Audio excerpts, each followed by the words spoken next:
Hello and welcome to episode number 63 of the Scottish History Podcast. My name is Odin Stone and this week we are continuing on with this little UNESCO World Heritage in Scotland series, and this week we're going to be talking about the Heart of Neolithic Orkney, once again heading back to the greatest place on earth. So join me for episode number 63 of the Scottish History Podcast.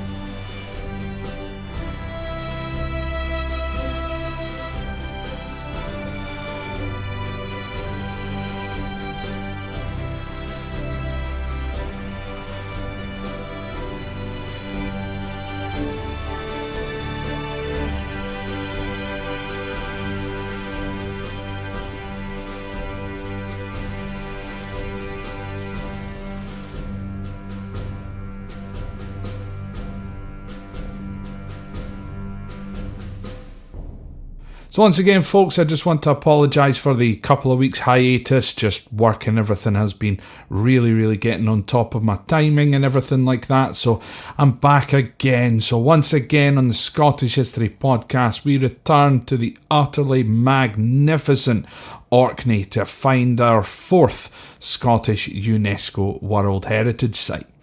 Now, we have already covered a couple of the places contained within this UNESCO site, but that will then allow me to focus a little more on the other parts that make up the full Heart of Neolithic Orkney. So our fourth UNESCO World Heritage site is officially the Heart of Neolithic Orkney. This contains the Maeshowe burial chambered cairn, Scarabray, the standing stones of Stenness, and finally the ring of Brodgar. The first of these sites then is Maeshowe Burial Chamber Cairn.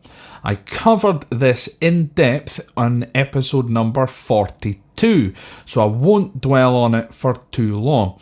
But Maeshowe is by far one of my favourite places in the world, so I do recommend that you go back to episode 42 and listen to that to find out more about this amazing chambered cairn. Moving on to Scarabray then, possibly one of the most visited attractions on Orkney, is another truly stunning place. In fact, everywhere that I'm going to be talking about today is a truly stunning place, each for its own little different things.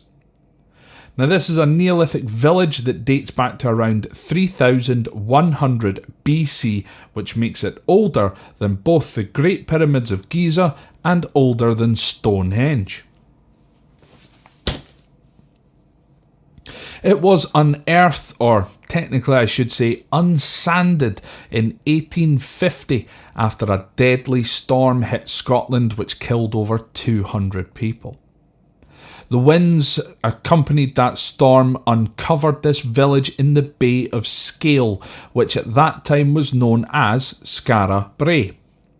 This then became the name given to the village unearthed. William Watt of Scale itself began an amateur excavation of the site which uncovered 4 houses, but the excavation was abandoned in 1868. In 1913, it was interrupted ever so slightly by a group of thieves that turned up and walked away with countless priceless artefacts, of which I'm not even sure have even been ever returned. Once again, the site was abandoned until another storm swept away part of one of the uncovered houses in 1924, and it was decided then that Scarabray village should be properly protected and properly excavated. This job was given to Professor Vere Gordon-Childe, an Australian archaeologist who at the time was working for the University of Edinburgh. Scarabray features 8 beautifully preserved Neolithic dwellings, complete with stone beds and even stone dressers. All of the dwellings are connected together by small narrow passageways, and every single dwelling features one large room with a central fireplace, 2 beds and a dresser opposite the doorway. Whilst when the village was originally built the sea was around 25 to 30 kilometres away, now the village is in danger of being swallowed by the sea. Historical Environment Scotland are however committed to building upon the already established sea defences and doing all they can to ensure that Scarabray will never be lost again. Just the other week, I even heard an article on the radio stating perhaps that they may relocate Scarabray elsewhere to preserve it. I hope, however, that they do not have to come to this sort of method. Moving on now to the Stones of Stenness, or Stenness as the Orcadian dialect. And the Stones of Stenness is a Neolithic monument which lies not too far away from the Maze Howe burial chamber. In fact, you can actually see Maze Howe from the stones. Many believe that this could be the oldest henge site in the British Isles, once again dating back to 3100 BC, just the same as Scarabray.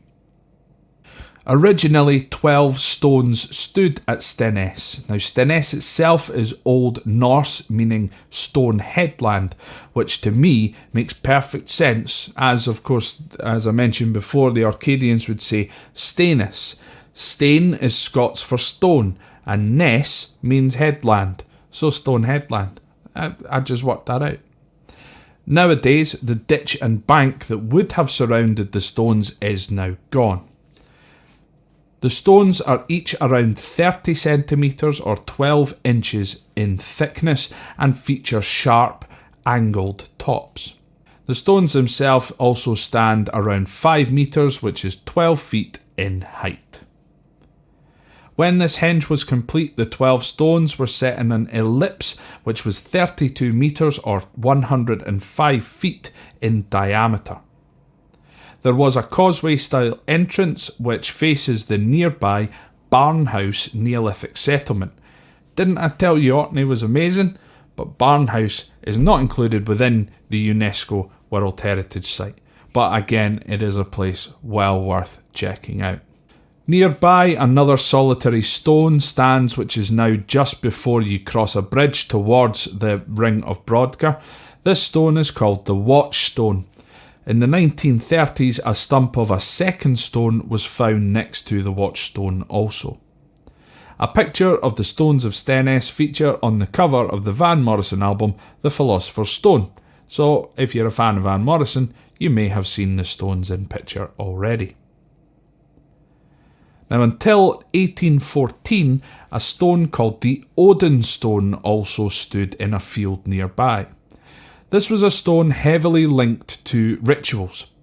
The stone had a hole in the middle of it, and couples getting married would join hands through the stone, and you could also make oaths or promises via the Odin Stone, which was known as taking the vow of Odin. However, in December 1814, a Captain Mackay who had moved to Orkney and had leased the farmland surrounding the stones got fed up of people visiting the stones. So he blew up the Odin Stone with dynamite. Now that could be a tour guide embellishment, but it is something that I've heard. Regardless of how it was done, the Odin Stone was completely destroyed, and this ferry louper, which was the name given by Orcadians to non-Orcadians living on the islands, also destroyed 2 of the Stenness stones as well. After this, Mackay was visited by the police on Christmas Day 1814 and was given a cist and suspension order for his actions. Now, part of the Odin Stone did survive until the 1940s. The whole part, so the part with the hole in it, was used apparently in a mill as the anchor point for the horse-drawn mill shaft. After the mill was upgraded to machine, however, the stone was removed and it lay lying, gathering moss, until the mill owner's son was tidying up and removing the old machinery. When he tried and couldn't move this stone by hand, he instead decided to smash it to pieces with a hammer, an act which didn't go down very well with his father, who reportedly said, "You had no damn business to break that stone. That was the stone of Odin that came from Barnhouse."